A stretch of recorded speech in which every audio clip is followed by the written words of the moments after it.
Thanks, Taylor. Conflict continues this morning in Ukraine, and despite the battle happening thousands of miles away, some of those impacts will be felt right here in the United States. And joining us this morning to break it all down is Dr. Mary Kate Schneider from Loyola University of Maryland. Good morning. Thanks for joining us today. Good morning. Thanks for having me. Could you talk a little bit about some of the sanctions that have been imposed and what impact that could have here in our country?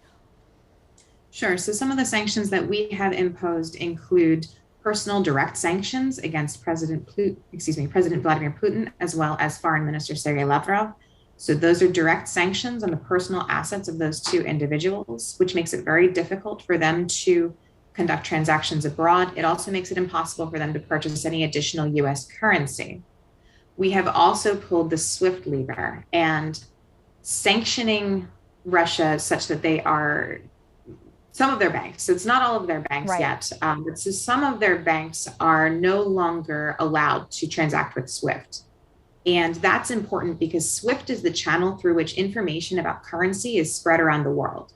So this links 11,000 financial institutions across 200 plus countries, and without being able to access SWIFT, Russia's gonna have a really hard time buying and selling goods abroad, particularly selling their oil and gas exports, which make up almost half of their total economic revenue. And then the big question becomes, how much does he really care? And how much money does he have squirreled away that no one really seems to know about? Well, so there's two levels to this, right? How much does Putin really care? How uncomfortable do the sanctions make him? That's questionable. However, economic sanctions punish the people that are living in the country that is being sanctioned. They make life harder for the people who are living in Russia right now. And we've seen Russians are protesting in the streets. They don't support this war. So life is going to get harder for them. And the thought is that over the long term, and so Biden said, give it 30 days. So over time, life will get increasingly harder for Russian people, and they will put pressure on Putin and on his cronies to stop the war. And so the idea is to kind of exert pressure, to exert leverage, to get the Russian people to put pressure on the Russian government from within. And so we know that Russia and Ukraine also have a huge source of wheat. So what impact could all of this have?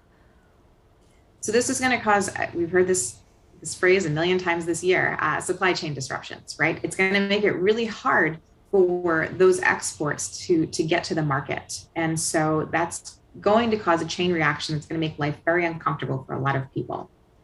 You do global studies there at Loyola. So what are some of the discussions right now that you're having with your students? Yeah, so some of those discussions that we're having have to do with what's the impact on us, right? How is this going to affect us? Can we get out of this? And the answer to that is there will be an impact on the United States. And no, we can't get out of this. Even if we wash our hands of the conflict, even if we try to walk away, we're not going to be able to extricate ourselves from the economic impact that the war is going to have. And we've just seen over in Berlin, they had 100,000 people participating in a protest there. This is a big deal for Germany, who is very dependent on Russia for resources. Mm-hmm. Yeah, it's a big deal for a lot of countries. And particularly in Europe, right? Russia is a natural gas exporter to much of Europe. They're reliant on Russia for natural gas for heating. And so this is going to be felt. The impact of this is going to be felt by average, ordinary citizens. And so that's one of the reasons why it's so imperative that we try to find a quick resolution to this conflict, because a lot of ordinary citizens that have nothing to do with Russia or Ukraine directly are going to feel the effects of this conflict. Oh, absolutely. Dr. Schneider, thank you so much for joining us this morning and giving us your perspective. Really appreciate it. Thank you.